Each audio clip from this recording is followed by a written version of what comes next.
Hi everybody. I think all of us are feeling that we still need to keep our eye on the ball, and it's more important than ever to keep our innate immune systems in tip-top shape. And this enhances our natural antiviral immunity. So today I'm going to talk about a toolkit that I think each person really needs to have in their house because when you need it, you need it. And so these are the things that I have in my toolkit and what I recommend for patients. So let's start off with vitamin D. So vitamin D is one of the most researched vitamins in the world. And it's not only a vitamin, but it's a hormone and an immunomodulatory compound. And research has shown that if you have an idealized blood level of vitamin D, you're going to be less prone to viral infections. It's also shown that if you have a good blood level of vitamin D, you're going to get over a viral infection faster. Vitamin D can be used at baseline and should be, but the dose at baseline really depends on your blood level because you can take more vitamin D than you need. And there's some toxicity if your blood level is too high.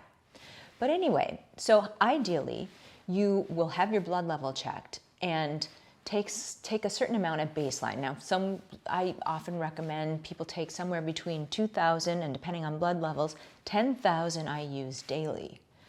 And then if you get sick, you can really increase your dose for a short period of time. So if you get sick and you want help fighting a virus, you can up it to 20,000 a day for a few days to a week. Okay, so then second thing I'd like to talk about is beta-glucan. I think many of you know that beta-glucan is my favorite immune supplement. It's also one of the best, most researched natural compounds for enhancing the immune system. You can go on to betaglucan.org and see all of the published studies on beta-glucan, and it's mind-blowing.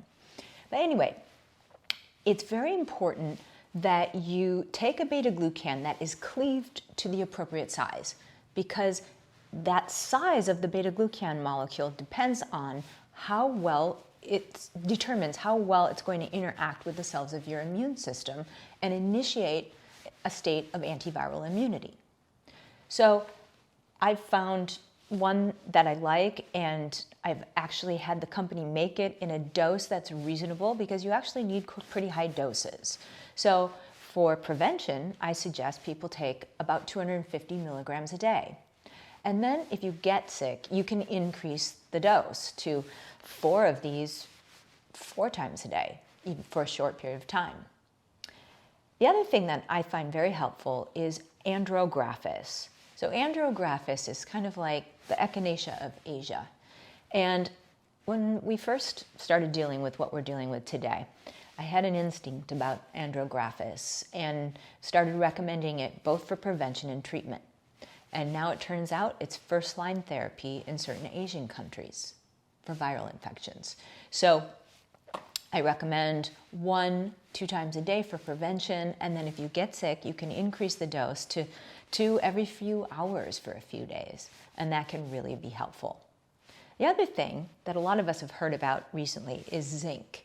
Zinc is a naturally antiviral mineral, and research has been showing that zinc will reduce the replication of certain viruses within your cells. So taking some at baseline is good, maybe about 30 milligrams, and then feeling free to increase the dose if you need to, if you get sick, up to 90 a day. The other thing that's kind of the tried and true is vitamin C, of course, and this is a liposomal C. And the liposomal C works better in the fat-soluble compartments of your body. And then water-soluble C is important as well. So, whether you take liposomal or water-soluble or a combination thereof, it's good to have a small amount at baseline, not too much, but then increase the dose if you get sick. The other thing that I think is really, really important is to have a nebulizer in your toolkit. So let's see, we've sourced some for the clinic. I think we have this one for the clinic. This is a rechargeable nebulizer. And basically they have a chamber and you can open up the chamber and put things in it. And I do not advocate using a nebulizer prophylactically or using it to prevent viral infections. Instead, I use it for when I feel like I'm dealing with a virus, or I recommend it for a patient. So if you feel like you're sick and you feel like a virus has moved down into your lungs, consider putting a silver hydrosol or a colloidal silver type product, like a good quality one such as Argentyn 23. The other thing you can do that's a little bit stronger than colloidal silver is work with over-the-counter food-grade hydrogen peroxide. So that's very strong. And again, I would not use this prophylactically. I would only do it if you feel like you're dealing with a virus that has moved down into your lungs in and only for a few days, max. So you can put about a tablespoon of hydrogen peroxide into the chamber and use it twice a day. You can use about a tablespoon of colloidal silver, and you can use that 3 times a day for a few days if you're sick. So very important to have a toolkit so it's there when you need it. The other things that you need to be thinking about are the basics, and these are essential. Get enough sleep, have a great attitude, get some good exercise, be out in the sunshine, and then your diet is so critical. Make sure you're eating lots of alkalinizing green vegetables, because an alkaline body can mount a better, swifter, more efficient immune response. But it's very important to include enough protein and healthy fats.